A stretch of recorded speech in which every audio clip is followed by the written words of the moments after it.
نعم بارك الله فيك. شیخ سعد الشتری ہیں آج آپ کے سوالوں کے جواب دیتے ہوئے. المحظورات الشرعية للبيع بالتقسيط لكي أتجنب الربا أو أي عمل حرام.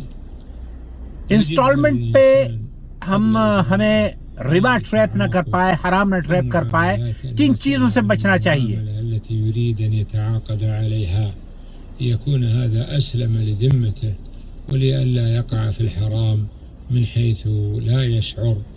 وقد كان الناس يختبرون قبل دخولهم للأسواق فمن لم يكن عارفا بالاحکام الشرعیہ. شیخ سعد شتری یہ نصیحت کر رہے ہیں کہ ایک آدمی جو انسٹالمنٹ پر کوئی سامان خریدنا چاہتا ہے، مارکیٹ میں جانے سے پہلے، کسی چیز کو خریدنے سے پہلے وہ کیا خرید رہا ہے، اس کی ایگریمنٹ کی جو شقوق ہیں، جو پوائنٹس ہیں، جو تحریر آپ جس پر دستخط کرنے والے ہیں، بخوبی آپ کو علم ہونا چاہیے. المتعلقة بهذا النوع. ولعلي أذكر عددا من الشروط الشرعية في هذا. شروط الشرعية فمن ذلك أنه لا يصح أن يباع نقد من أي سلعة كان على نقد آخر إذا لم يكن هناك تسليم في الحال، لقول النبي صلى الله عليه وسلم: فإذا اختلفت الأصناف فبيعوا كيف شئتم إذا كان يدا بيد. كما أنه لا يجوز. بہت سے لوگوں کا کیا ہوتا ہے نا، جیسے روپے ہیں، روپے دے کر روپے ہی خریدتے ہیں، اشیاء دے کر اشیاء خریدتے ہیں، سونا دے کر سونا خریدتے ہیں، یہ جائز نہیں ہے. لأن هاتين الصورتين من أنواع الربا، ومن هنا فإن من الضوابط التي لا بد أن تراعى ألا يكون هناك ربا وألا يكون هناك غش ولا احتيال. یہاں شیخ سعد شتری یہ بھی فرما رہے ہیں کہ آپ کو محتاط رہ کر دیکھنا چاہیے کہ کہیں کوئی غش یا کوئی دھوکہ تو آپ کے اس ایگریمنٹ میں نہیں ہے. الشريعة إلا بشروط معينة، فالواجب على من يدخل في السوق ويبيع ويشتري فيه. ایک اور چیز جو کل ڈاکٹر سعد الخسلان نے بیان کی تھی وہ یہ کہ جب آپ قسطوں پہ سامان لے رہے ہیں تو اس میں یہ دیکھ لیجئے کہ کہیں آپ کی اگر قسط رہ گئی ہے تو اس پر پینلٹیز وہ لگا دیتے ہیں. یہ پینلٹیز بھی آپ کے ایگریمنٹ کو حرام قرار دے دیتی ہے، کیونکہ اس میں بھی سود ہے، ربا ہے. يتقرب الآباء إلى الله تعالى بإحسان التعامل مع أبنائهم وبمخاطبتهم بالخطاب الحسن اللين. بچوں کے ساتھ حسن سلوک کے سوال کیا گیا ہے، تو آپ اپنے رب کی رضا حاصل کرنے کے لیے بچوں کے ساتھ اچھے سلوک سے پیش آئیں، انہیں اچھے اخلاق کا مظاہرہ کریں، اچھے آداب سکھائیں، اور جب آپ ان سے بات کریں تو اچھے الفاظ سے بات کریں. إلى أبيهم من ثواب.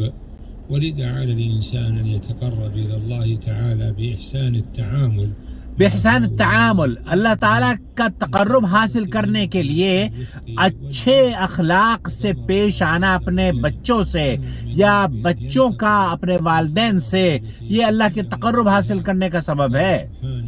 وقل لعبادي يقول التي هي أحسن إن الشيطان ينزغ بينهم. کیونکہ شیطان جو ہے، اللہ تعالیٰ قرآن کریم میں فرماتا ہے کہ شیطان تو آپس میں اختلافات اور انتشار اور بد اخلاقی اور ایسے مظاہر پیش کرتا ہے جس سے کہ مسلمانوں کے درمیان دوریاں ہوں. ليخاطبوا به أبنائهم من باب أولى. وقد كان النبي صلى الله عليه وسلم اللہ کے رسول صلی اللہ علیہ وسلم القدوة الحسنة فيها، وہ ہمارے لیے اسوہ حسنہ ہے، وإنك لعلى خلق عظيم. اور آپ علیہ الصلوۃ والسلام تو اخلاق کی اعلیٰ مرتبے پر فائز تھے.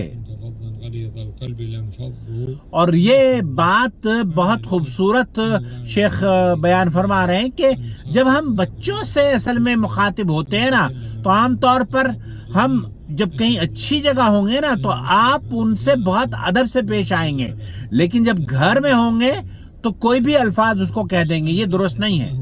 الشامل للأسرة الذي نكرره في أوقات الإجابة. کیا فیملی کے لیے کون سی دعا کرنی چاہیے وقت الاجابہ؟ المؤمنين بأن يراعوا أسرهم.